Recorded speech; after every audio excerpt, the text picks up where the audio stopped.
active members and the active members of our community. Welcome and thank you for coming.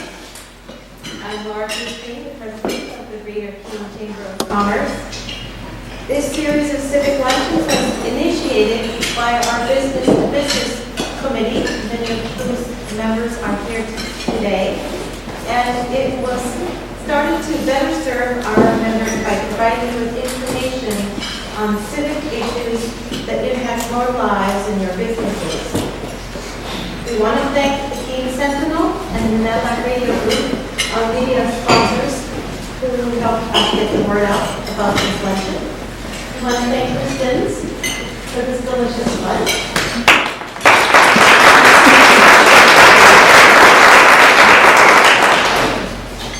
We also want to thank Susan Newcomer, our workforce coordinator, who has done such a great deal of brainstorming and live work for this luncheon.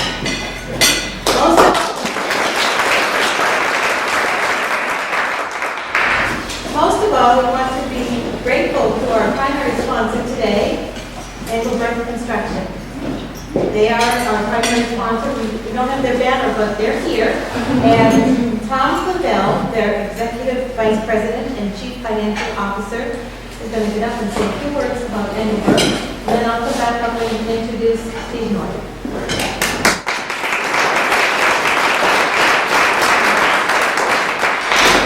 Thank you, Laura. As Laura said, my name is Tom Clavel. One of the owners of Engelberg Construction. First of all, I'd like to send greetings from all our employees. Given the location, my guess is that all of them will be here today. And we're thrilled to be the sponsor for today's event. Chamber is an important element in our business, and I think it's an important element in the business community. I serve on the Chamber, the board of directors for the Luncheon Chamber up in Burlington. And it's given me an opportunity to really see the benefits of having an active local chamber, whether it's educational, from issues relating to education, healthcare, anything that's going on in the state capitals, which nowadays is a lot. To offering benefits such as healthcare, certain entertainment items, and just a support group for the business community. A lot of small members in the chamber, and we think it's critical to the success of the business community. We need each other. We need each other to be successful, and we have found that the chamber is a very great way to bring the business community together. So obviously, a lot of you feel the same way. You're here today. I'm fascinated by the topic we have for today. I think it'll be a fascinating discussion.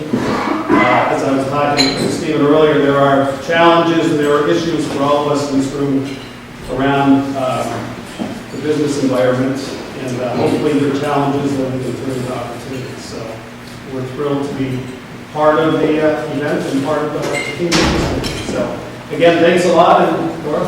Thank you, Tom.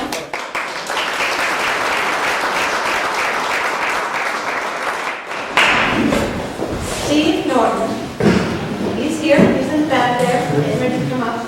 And he's the executive director of the New Hampshire Center for Public Policy Studies, a private, nonprofit, and nonpartisan think tank whose mission is to enhance and enrich the policy conversation on issues important to New Hampshire's future.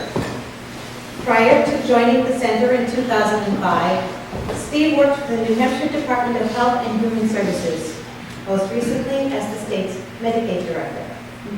In 2008, he was selected as one of New Hampshire's 25 up-and-coming leaders by Business New Hampshire magazine.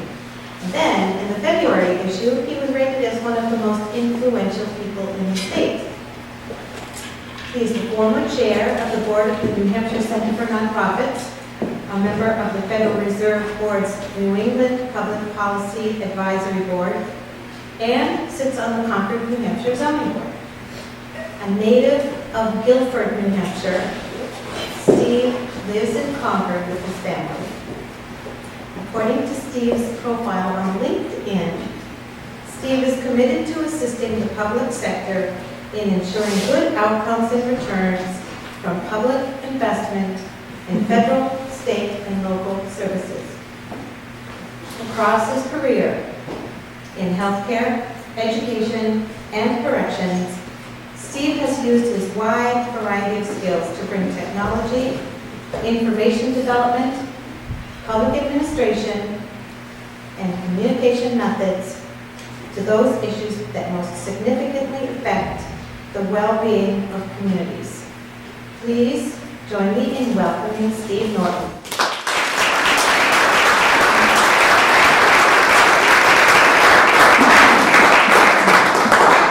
Thank you. That was a very kind introduction. One of the great things about my job is going to places like this. I've never been here. And as I was spending the week thinking about this presentation and talk, I was struck that one of the advantages of New Hampshire that I hadn't considered is actually the ability to juxtapose a high-tech, advanced manufacturing-driven community next to something like this. We were talking earlier that this question of the New Hampshire advantage is a political one. And one of the things that we're trying to do as an organization is take that out of the political conversation, because it is a complex, evolving concept that is critical to understanding how we are going to move forward as a state. And it's based on a long history of different ways of articulating and talking about the New Hampshire way. So what is the New Hampshire advantage? Well, it certainly varies, and it varies depending on who you are. We were talking, Ed and I, the gentleman who's taking the photos, earlier, and I asked him what he thought the New Hampshire advantage was, and he said, well, you know, when I got out here and I wanted to start a business, I called up the Secretary of State, and I asked him, what does it mean to start a business? And he said, well, you're 90% there, hang up a shingle, and now you got a business. And compared to that to his experience in Connecticut, very different. High regulatory state, different impact. That's just one aspect. If you ask another person, they're going to say I moved up here because I had a piece of land up here and I wanted to live here all my life. Because I'm an hour away from the ocean, I'm an hour away from the mountains, and I'm an hour away from Boston. Ask a third person, they say it's about taxes. When I moved here, my taxes went down by 25%. All of these are part of the New Hampshire advantage. And I would argue that as a state, we need to guard all of those moving forward, because we are in the enviable position of having taken advantage of some circumstances that had very little to do with things that we were doing that created the state 20 and 30 years ago. And I'm going to walk through some of that right now. How many people here are born in New Hampshire? That is unusual. Would you all be surprised to hear that we are the 6th least native state in the country? Right?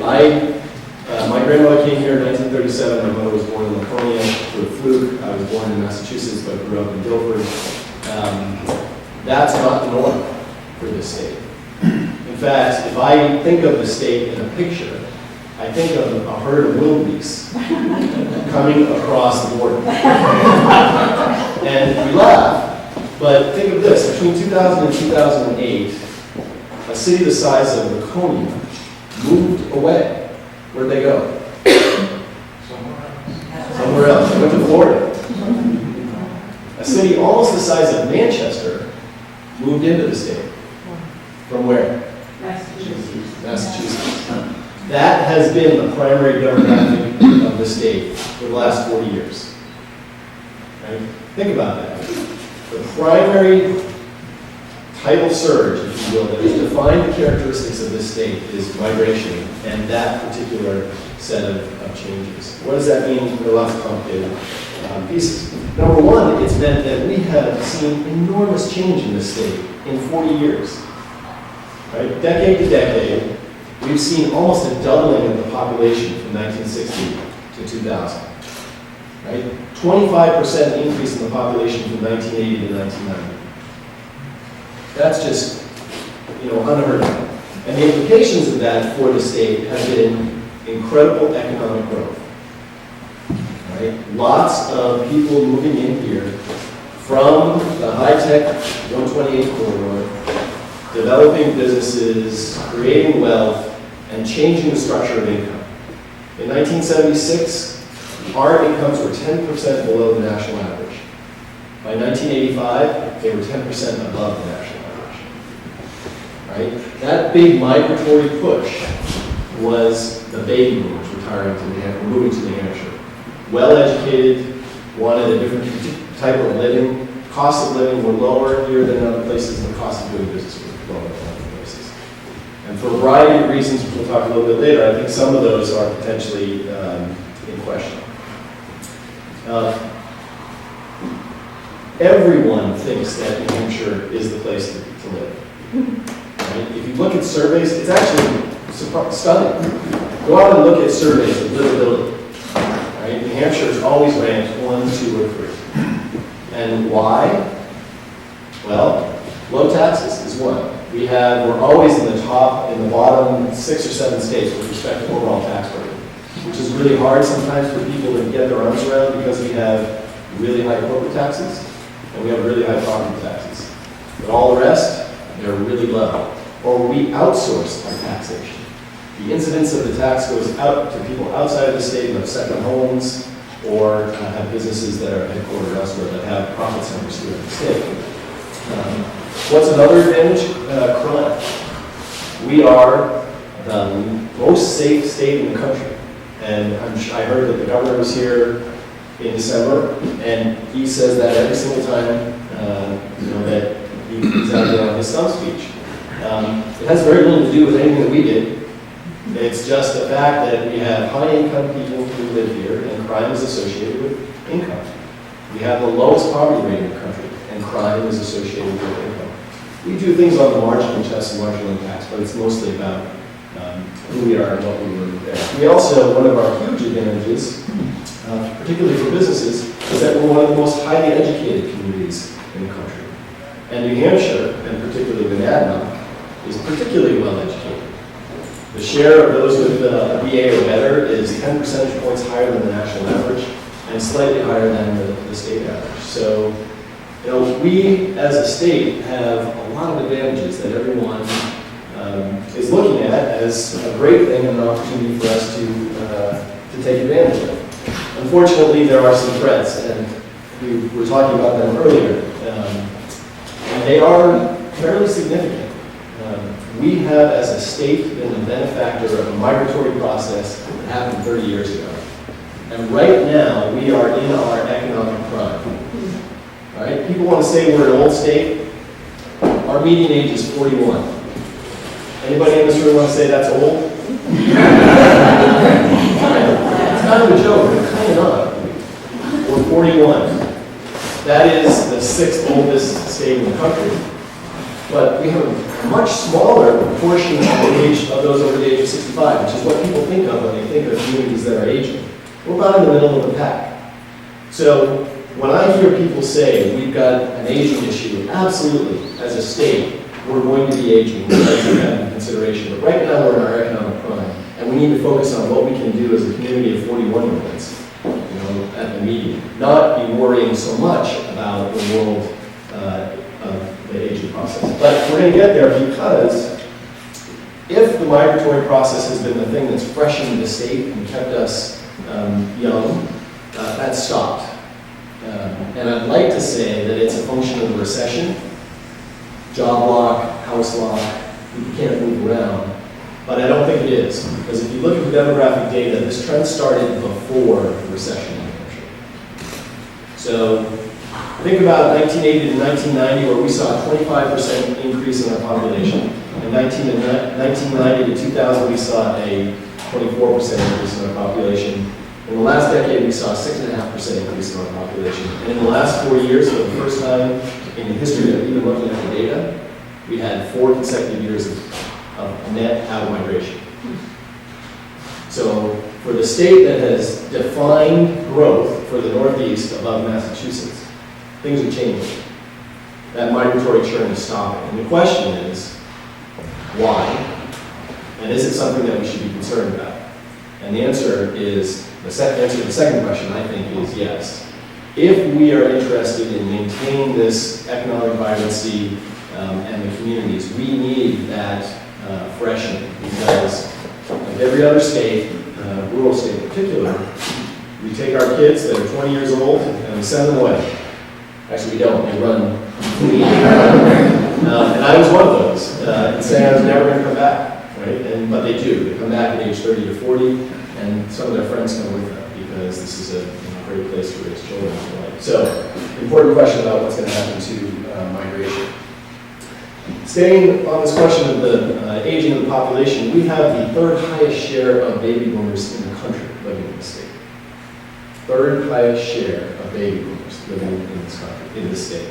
So there are only 2 states who, as a share of their total population, have more. And they are to the left or to the right? Arizona. Vermont, Maine. Not the big states. Why? Well, that's in part because the baby boomers are big as a group. They represent the biggest cohort. They change every age classification and the social and political issues in each of those. But it also is true that because we're not keeping young people, right? We're not keeping young people at the same rate as New York, who's got the draw of the big city.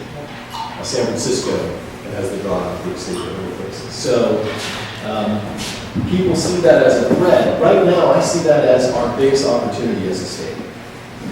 Right? This baby boomer population, which is coming through, sometimes they call it the pay of the python, because when you look at it as a demographic group, they're so much bigger than any other demographic group. They're just going to change everything going on. But right now, they're just starting to retire this year. And that's a huge source of intellectual power. They're people who are going to be interested in starting new careers, new business starts. They've got a lot of experience that they can bring to the nonprofit world or the for-profit world. So how do we as a state think about working with that group? I had the best question I've ever had at a talk I was giving out in North Carolina recently. Someone asked me, well, what's the 529 equivalent for a person over the age of 65? Everyone know what a 529 plan is? Okay, it's college plan for parents putting for the kids. Well, I put money in for my father right now because I know that he's going to get to that place. He's going to want some resources to retrain in some fashion. Whatever it is, could be he wants to go out and chainsaw for the rest of his life. But that's the type of thinking that we need to start having now. We've got a different set of questions and a different set of issues. Public health. Is there anyone here who's involved with public health activities? Of course. Public health in the 1990s was about children and pregnant women. And how are we going to help these populations live in a healthy way? Well, there's a huge public health question right now for the baby boomers. And how is it that we're going to make them healthy? So that when they get to be 75 and 85, they're more healthy and the costs are less. And I'm sure that you're grappling with issues of geriatric care and how you make your community healthy. So there are lots of issues there. One interesting aspect of the aging question is that it's not going to happen the same in every part of the state or within communities the same. How many people have been up above the notch recently?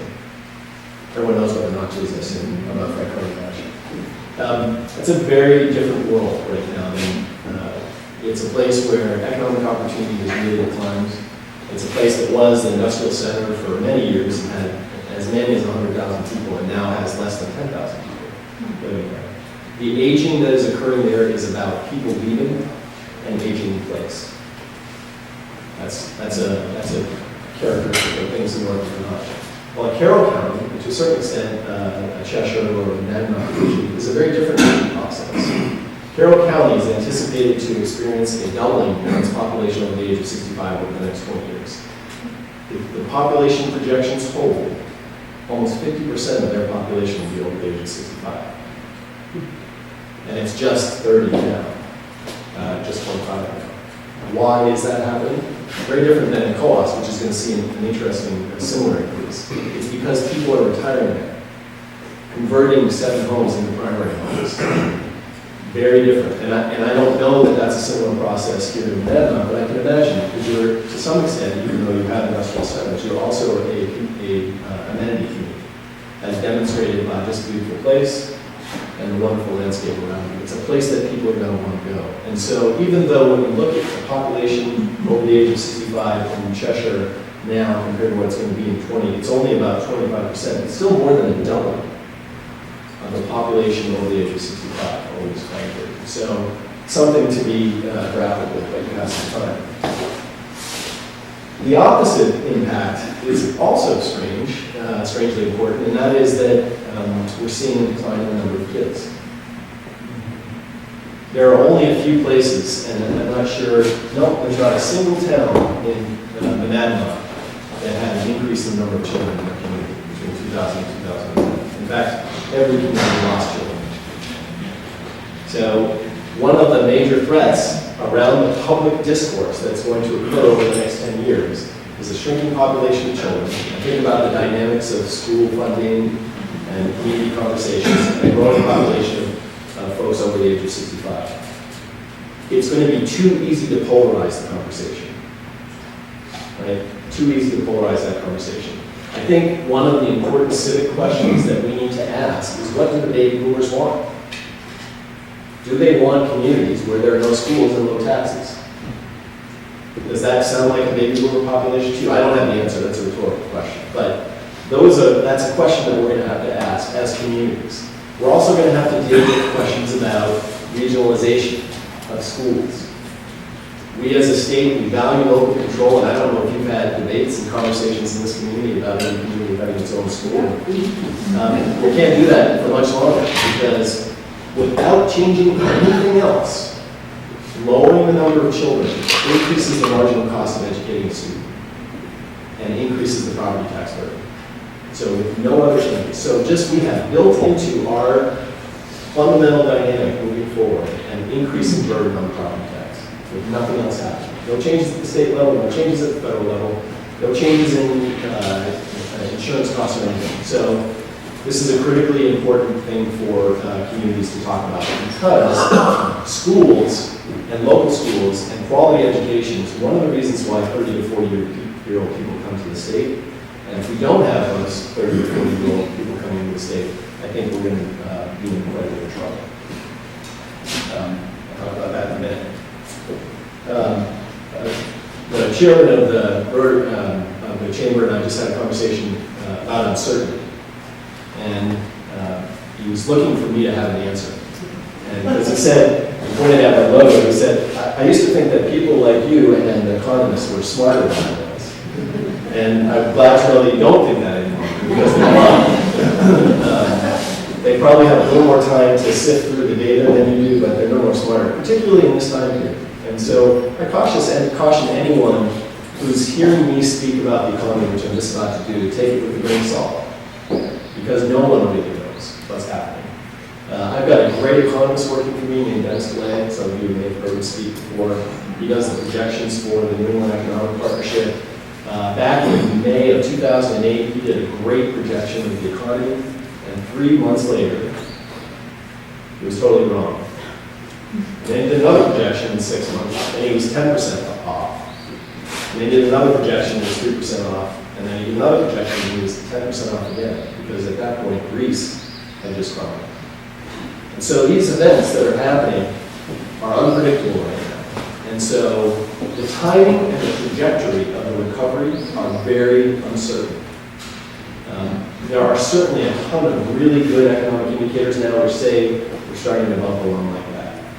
But we're not yet seeing the signs of acceleration that have characterized the economic recoveries of the past. So in 1980, what we saw, our recovery came rocketing out of it. In 1990, we came rocketing out of it. We're in a different world. There's a lot of uncertainty out there. And I can't tell you what's going to happen to economic recovery. But I can tell you what's going to happen to economic recovery if we don't start paying attention to the jobs that we're trying to create right now. There was a Time article piece. There was a woman standing on the front, workforce and can't remember her name, it was World War II woman in driving around. Rosie. Yes, Rosie the River, thank you, she was on the cover. And it talked about workforce creation in the United States, and talked about it since 1980, I think. And they made the point that absent growth in healthcare, we would have seen net job loss across those incredibly big economic growth times. Think about that for a minute. Absent growth in healthcare, we would have seen a net decline in jobs. If you look at the Mad community, between 1990 and 2000, your biggest source of growth and compensation was manufacturing. And since that time, we've now seen a net loss in both jobs, establishments, and compensation. The big growth area in your community now is healthcare and social assistance. That's the only thing that's growing. The other one, interesting enough, is this, retail and accommodations and food service. So we've gone from a economy that was based on migration of people, intellectual capital, and ideas. We've gone from a world in which we have local businesses that were creating economic value. Some of them have moved out of the country, and I know we've had some of those in the community. To a time period where most of our free capital is flowing to healthcare, and most of the jobs that are being created are in healthcare. And I think even if you ask those people who are in that community, the hospitals and the like, they would agree that that's probably not sustainable in the long term, because there's only so much growing that the healthcare community can do. So the question is, how do you fix this? How do you grow this out? And this is the answer, if I have it, which is not to say it's a great one. But number one, and forgive me the phrase, I think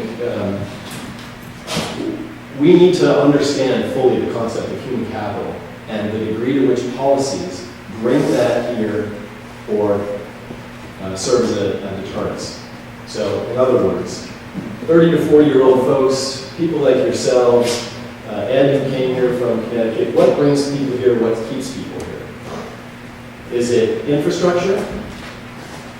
Is it roads? Is it water? Is it wastewater? Is it IT infrastructure? I don't have the answer, but infrastructure is critically important. If you have bad roads, and you don't have IT infrastructure, and you can't get people from one place to another, they're not going to stay there, particularly in this world where everything is very fluid, where capital is fluid and where labor is fluid.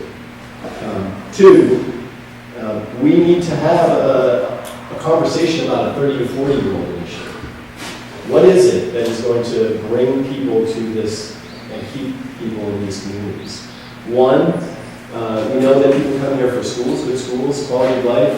In fact, those are the two highest ranked reasons why people move here. We also know that taxes play an important role in that. We can't forget about that. That's got to be part of the conversation. Can't be the only one. So, what do those people want? The governor in 2008 or 9 put together a 55+ initiative, which was to keep 55% of the graduating 25-year-olds, or however they are when they graduate from college, 22, right? How quickly I forget. It was a long time ago, right? They stay here. Well, what's the equivalent set of policies and conversations for the 30 to 40-year-olds? I think that's critically important. And then I think there's one piece which is increasingly difficult, and that's managing our competitive disadvantages. Even advanced high-tech manufacturing, which is where a lot of the community economic development activities are going across the state. Energy and healthcare is really a problem. And what is it that we can do, if anything, to crack those particular nuts? When we did some work looking at advanced high-tech manufacturing in the state of Michigan, that was the two most important things that businesses raised. It was not taxes. It was not an educated workforce. It was the cost of healthcare and energy. And we can't compete, frankly, with overseas for any of the labor costs. That may come sometime down the road. But we can compete potentially with firms that are trying to base themselves in New Hampshire and people, in the United States. Recent conversation with George Ball, who's the Division of Resource Economic Development. We're losing a lot of our conversations with businesses and people to North Carolina. because of these questions about emerging healthcare prices.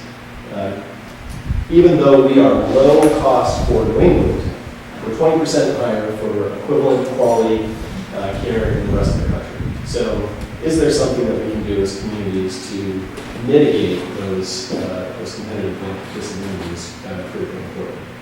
So having said that, and this all seems somewhat dire, let's go back to the fact that we're ranked in the state most livable, best place to do business from a regulatory perspective, one of the lowest tax burdens in the country, huge quality of life. There are huge advantages to take, to work with here in the state. And the question is, how do you do so within the context of those threats to that? So I'll end there. And I'll take questions if you have any. I have a question. Go ahead. You mentioned that one of the advantages of living in any state is good healthcare and affordable healthcare. What it means, affordable. And one way that New Hampshire does not have an advantage is that Chambers of Commerce can't offer health insurance to their small businesses. But that's in the works to change. Do you think that would have an effect? And do you have a comment on that? I think it's great. It would be great for Chambers. It's not going to change the cost of healthcare. The problem with the cost of healthcare is that there's no agent that's big enough to negotiate with the hospitals and the insurance companies. We have virtual monopolies in all of our healthcare markets, and that's not going to change. It's just the nature of the state. And we have really one, maybe two insurance companies. And so while you might get some marginal benefit, it's not a big enough purchasing group to fundamentally reshape the economics of healthcare in the state. What do you think the answer is if you see one? That's a great question. I was struggling with that this morning. I'll step back and say there probably isn't a short-term answer. We're going to have to get to another crisis, and I think the aging of the population is going to serve to be that crisis. About half of our healthcare expenditures are now being paid for by either public, by the state, or the federal government. Medicare or Medicaid. Medicaid is the program for low-income people. In 20 years, it's going to go up to 65% being paid for by Medicare. And so increasingly what's going to happen is hospitals and physicians and other providers are going to have to do business at the reimbursement rate that Medicare is going to pay. And that's, I think, the transformative energy that's going to happen. And I don't know if you would agree, but I think that's a real constraint. Well, I just would offer another perspective, or at least, I know you're not an agent of the state of New Hampshire, so I'm not accusing you of being so. One of the other perspectives is that the state of New Hampshire, and I think this is a fact as far as I know, pays hospitals and physicians for Medicaid services as low as any state in the country. So that, and this has been a structural part of the payment system for many years, for decades. So what's happened in New Hampshire is that over the course of the last 30, 40 years, the lack of reimbursement from the state has been built into the rates paid in hospital by Blue Cross or Anthem now, and others. So there is there's a substantial percentage, and I know you've seen the so-called pneumatic diagrams, that we can trace back to the fact that the low payment from the state is a significant factor in our high premiums. And you may know better than I see, but I don't believe that New Hampshire's costs, and by the costs I'm saying operating expenses, not premium costs, are the highest in New England, are certainly not the highest in the country. There are other places in the country that have significantly higher operating expenses for their healthcare facilities. And generally speaking, the more infrastructure there is, the higher those costs. So the highest cost areas are places like Keene County, Staten Island, Boston, places where the infrastructure is through the roof. We don't have that. We have a healthcare system where the healthcare facilities are reasonably spaced and have generally speaking, I think the appropriate complexity of service. I'm getting off track here. I just didn't want to lose the thread there that the low payment by the state has been incorporated into insurance rates over the year. And this has been acknowledged by the BIA and others. So, and I'm not saying that's the whole factor. No, and we did that work that the BIA based its decision on. So, Medicaid changed its rates, essentially in the last legislative session reduced reimbursement rates to hospitals by about 27% through a complex set of changes that involved a tax and a drawdown of federal revenues that had been used for the general fund. Huge change. But it's not going to fundamentally transform the system, except for communities like Cheshire, in which small don't necessarily have the capital infrastructure to survive. I have said in the past that I think this could be a cash problem for some of the community hospitals. Not all of them. Mike Green said no, the Concord Hospital said no problem, we'll handle it, it's part of doing business. But Medicaid, from a state perspective, represents 10% of the business. Almost a little over 40% is Medicare and the rest is private and certain other things. So the big drivers of decision making are going to be Medicare, and as the population ages, that's just going to grow. State absolutely impacted has done some extraordinary changes over the past 10 years. Somewhere around 75% of expenses were reimbursed in the 90s, and it's now down to less than 50%. So big changes, absolutely right. Yes, Mr. Hoffman. Hey, Yes, John. hey, political question, and I don't know quite how to phrase it. I'm sort of thinking of the New Hampshire advantage or disadvantage. The disadvantage that I'm coming to feel more and more is the political structure of the state. Two-term governor, a huge legislative assembly, the executive council, and so forth. Would you comment on how you think the political structure is an advantage, disadvantage, and in the event that you have any inclination to see it as a disadvantage, do you think there's ever any possibility of that change? The answer to the second question is no.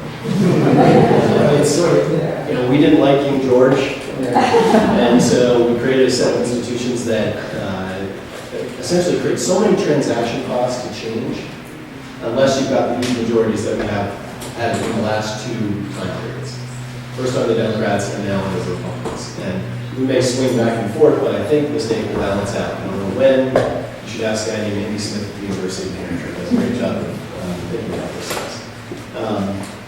But is it a disadvantage? And I would say absolutely it is, if you as a state want to think long term. So if you're interested in a 15 or 10-year time horizon, 2-year governor, lots of transaction costs, capital planning and other things, really creates some difficulties in looking long term and making long-term investments. There is an exception to that, and that is in periods where you come out of a recession and you've got a governor or a legislator that are interested in making investments in the state. And I think as we've gone around the state and talked to gubernatorial candidates and others, the next governor is going to reside over the beginnings of a recovery. We think that's going to be the case. And so the question is, as revenues come back, what is going to be done with that revenue situation? Are we going to put in the rainy day fund?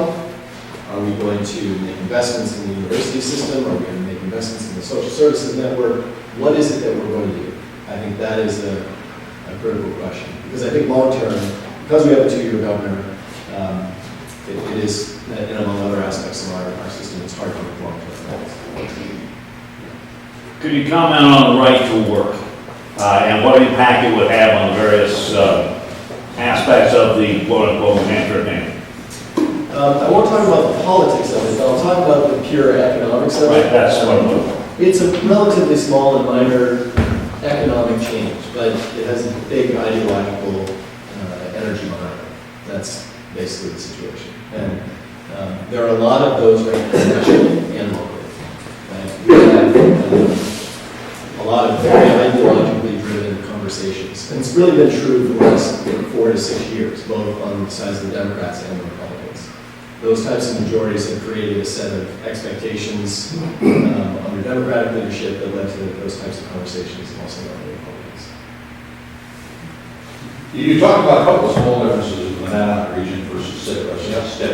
One of them having to do with education, the other having to do with manufacturing. Yeah. What other differences do you see in Cheshire County versus the rest of the state? Across almost every indicator, you are above average. Isn't that what everyone wants to hear? but it's, I know. Is that Pleasantville or something? But in your case, it happens to be true. We're doing some work with the United Way and the Charitable Foundation, some other folks, looking at the question of Monadnock. And if you compare Monadnock to the state, you are doing pretty well on a lot of indicators. One of them, strangely enough, where you're not, is around infant care and infant well-being. And we haven't quite understood that or gotten behind it, but it may be due to pockets of poverty that you have in the community, because we have identified that though you do as a region, you do fairly well across a lot of indicators, there are definitely geographic areas that fare worse, and not just the Winchesters. There are other places. Keene, for example, continues to be a place with relatively high poverty relative to other areas of the community. So generally doing quite well, but there are some hot spots that I think will play out. One of the concerns that I have is around education.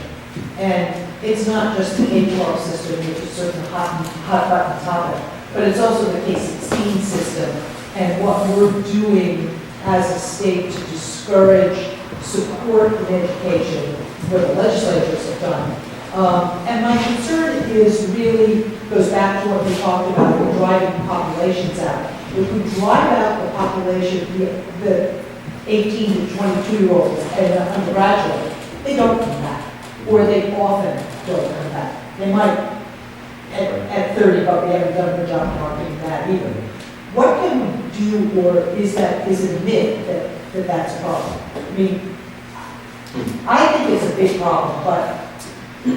Well, I'll go out on a limb a little bit and say that, well, let me tell you, I asked University of New Hampshire, a guy named Ken Johnson, who's a great demographer, if you have a chance to hear him speak as well, and Andy Smith, to add into their survey a question, why did you move?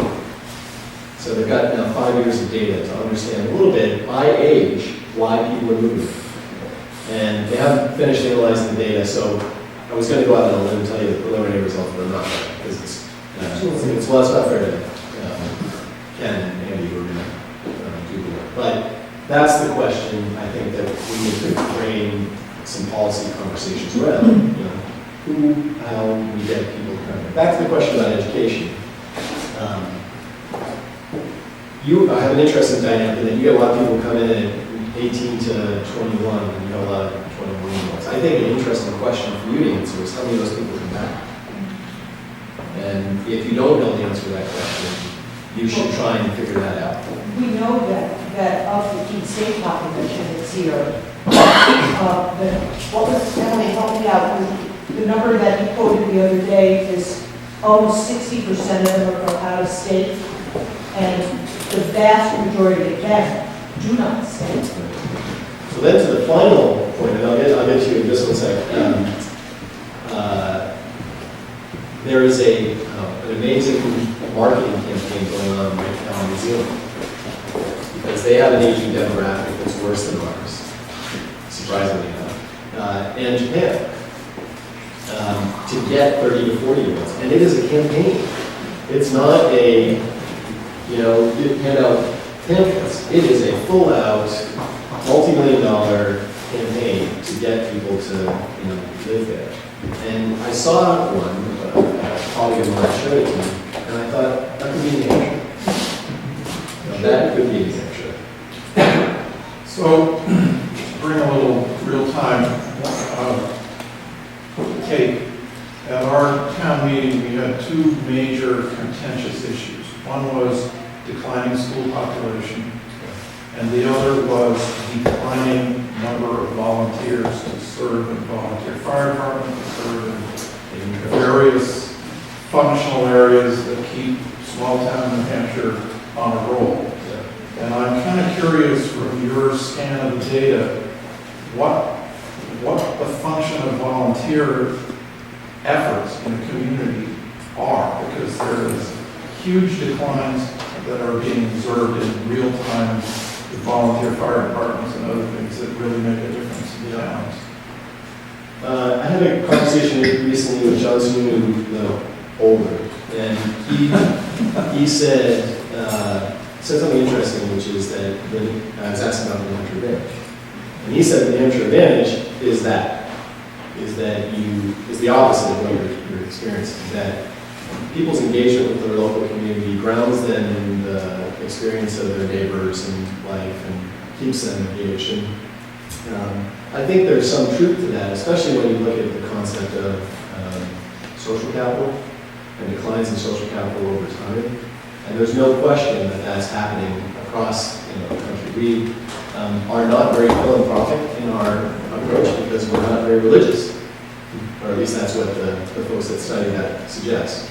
Secular people tend to be less engaged with their community from a philanthropic and a giving perspective.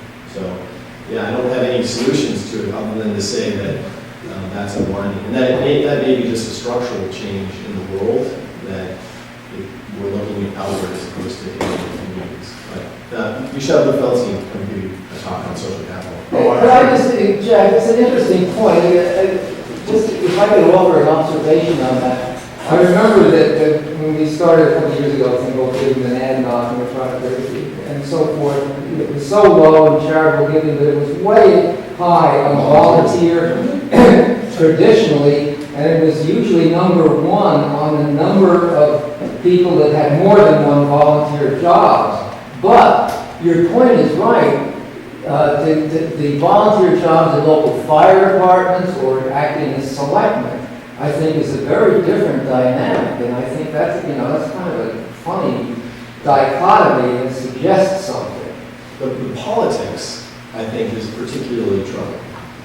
That people no longer want to run for office, and we've thought about doing this study trying to look at the share of elected positions where anyone was running against anyone else, to give a sense of the degree to which there's any interest in the community and actually governing itself. Because I think that's a real potential problem for social capital, for the cement that holds community together, and also for good decision making that reflects the interests of the larger community. Just to build on a little bit more, it's definitely worth studying. I live in Nelson, and it's become very clear that the job of a selectman has become too large because the responsibilities have changed over the last 15 years.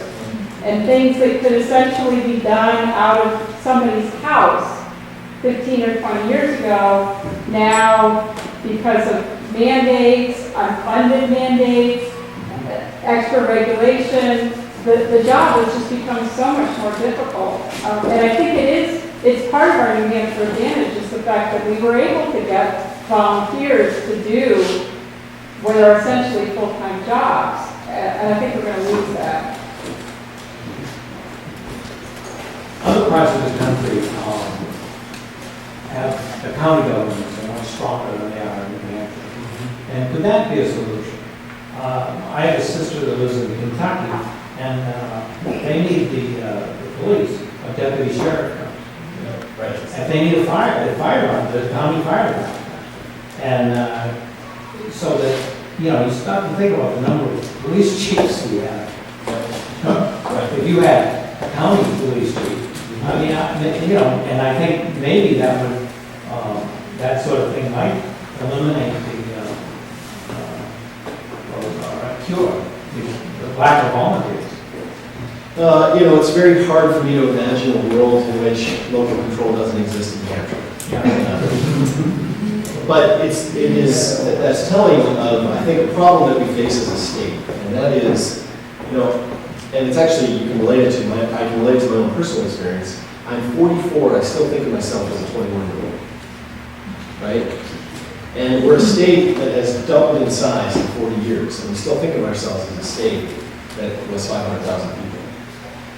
The nature of governance has, or the need for governance has changed, the nature of relationships have changed, and I don't think our institutions have necessarily changed to suit those changes. And it's hard for me to know how things happen. I will say, though, that we've been looking at local government funding, and local governments are going to have another 2 to 4 years of real problems.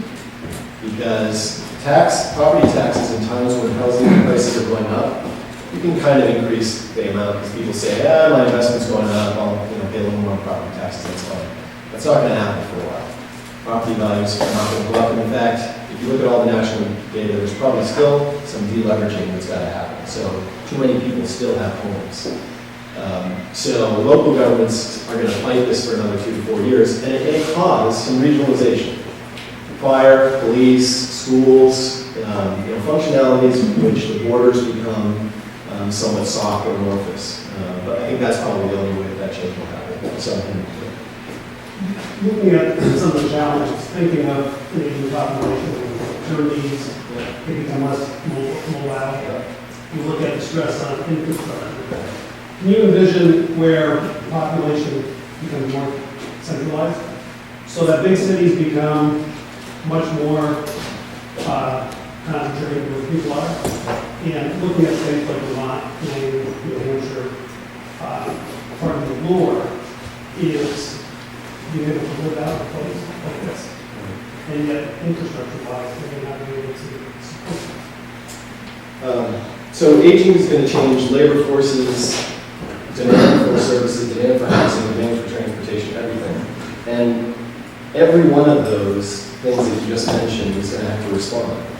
I think one of the strange opportunities for particularly firms, I think like yours, that does construction work and other things, is that people don't want 2,800, 3,500 square foot homes when they're over the age of 65. There's a real person. So we've got a housing stock that's built with houses that are not of interest to people, that are aging. So that may be actually one of the areas where there's real strong economic growth associated with the aging process.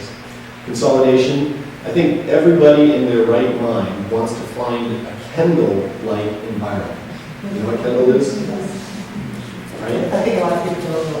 The Rivermead or Exeter Blitz or I went up there and it's to that concept where you have a concentrated but beautiful life experience. And it can be in a place like this because you've got concentration of people with infrastructure that allows you then to get people places where you want them. And the question, I think, for the future about aging is how do you construct that not just for really wealthy people, but for, and it's the grand schemes of the Howard Yorks in the 50s, where I think we're trying to find the perfect housing, low-cost housing for wonderful housing. But it will happen, I think. One or two more questions and we'll wrap it up.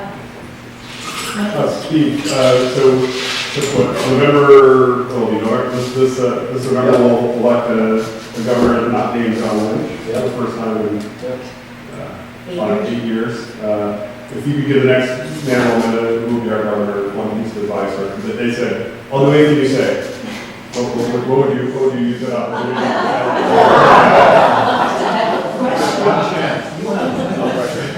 You're off the mic.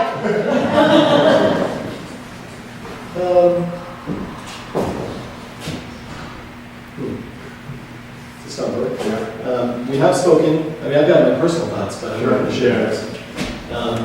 We've spoken with each of the gubernatorial candidates, and we've given them what we think are major threats and major opportunities for the next governor. And what I would say is that if I could ask the next governor to do one thing, is to recognize that we're coming out of a recession. We've got likely a rosier economic time, and to be very thoughtful and long-term in thinking about how to use those resources. It's the current structure of the way we spend our money is likely unsustainable. The way The Medicaid program continues to grow, outpace revenues, outpace the ability of the state to pay, or any state, whether they have income tax or not, is unsustainable. Those things are going to have to change, and those are going to be the meaty work of the next 2 terms, 3 terms, 4 terms of any governor across the country. Because the federal government, everyone's constrained.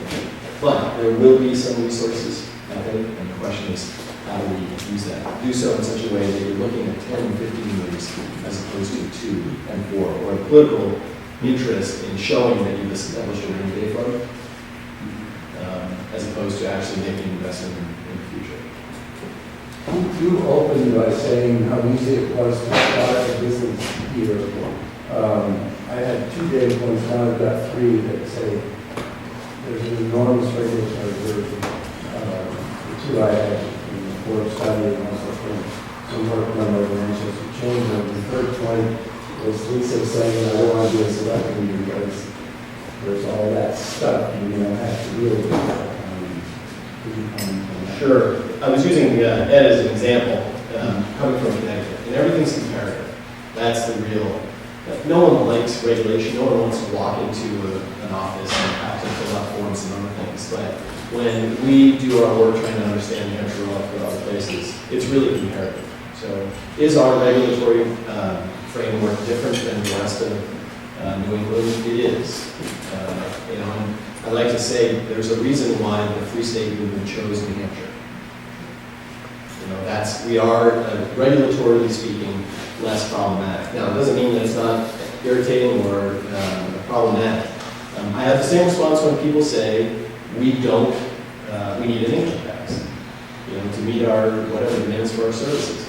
And I would say that the income tax conversation is a silo, that we don't have a tax structure issue unless you want to talk about equity. We have a state that doesn't want to spend a lot of money, and we've demonstrated that we can raise a lot of money. When we had the Paramount lawsuit, there was a $400 million burden that we had to raise. So I think that I got off on a tangent. The question was about the regulatory structure, and no question that there's burdens that are created, but relative to most other states, we do pretty well.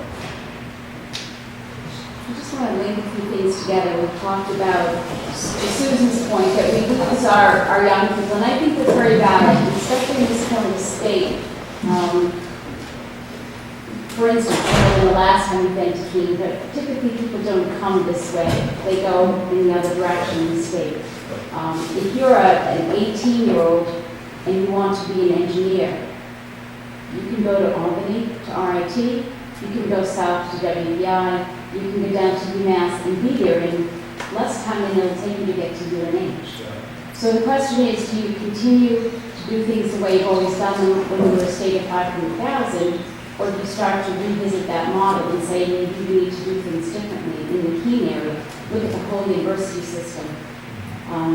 Quite frankly, I look at the loss of Helen Giles G as maybe a state emergency. What? I didn't hear that. Yes.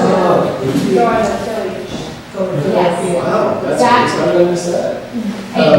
Well, so it's interesting that you say that because the higher University Council asked me to bring a couple of people to their next meeting to talk about how the university system can become more responsive to the demands of an evolved workforce. And every time I give a talk somewhere that relates to the economy, someone comes up to me in business generally and says, I can't find the people who I need to work for. And the question is... We are playing models there. Right, well, there are a couple of things. One, there's an information problem. How can there be a bunch of people who need jobs and trained jobs and people who want people and you can't get them together? Part of that's an information problem. But the second problem is that the university systems are not responsive quickly to the needs and demands of a changing economy, which is exacerbated by the fact that we all thought manufacturing was going to die, so we're re-engineering ourselves to do something else. It never occurred to me until today that this would be a great place to have an engineering school. Because I was in Laconia or Plymouth 2 weeks ago talking to a board out there, and they go to RIT to get their engineers. And they bypass the entire university system. They don't even bother. They just set up a table because they know that 3%, they use this number, 3% of the folks that are graduating from the RIT engineering school want to live in a place like this. Only 3%, but that's all they need. So Tom Morgan is trying to facilitate a conversation with the universities about how you become more. I'll stay if you want. I think maybe folks want to be able to get people out, but I'll stay. Thank you, Steve.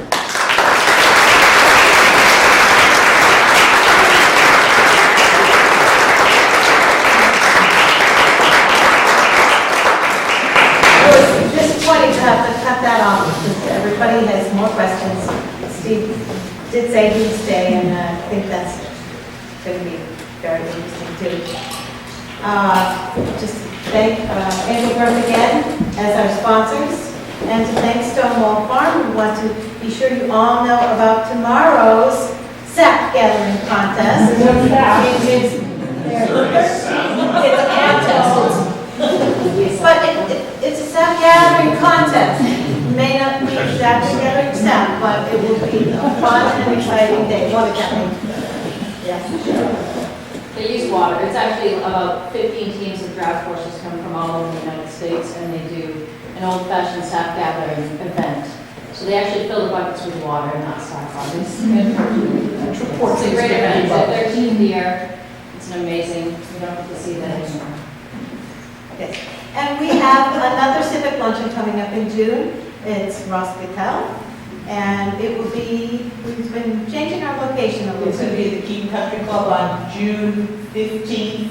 Ross Gattel, as many of you know, is the chancellor of the community college system, having begun in February. But he is also the vice president of the New England Economic Partnership and a longtime economist with UNH. He is coming with his economist hat on and bringing several members of the Economic Partnership. So we will have a panel discussion from the economists to find out by June 15th what's going on, which could be very different than what's going on today. And what an ideal segue from education and the economy to our next Civic Luncheon. I hope all of you will be there and bring a friend.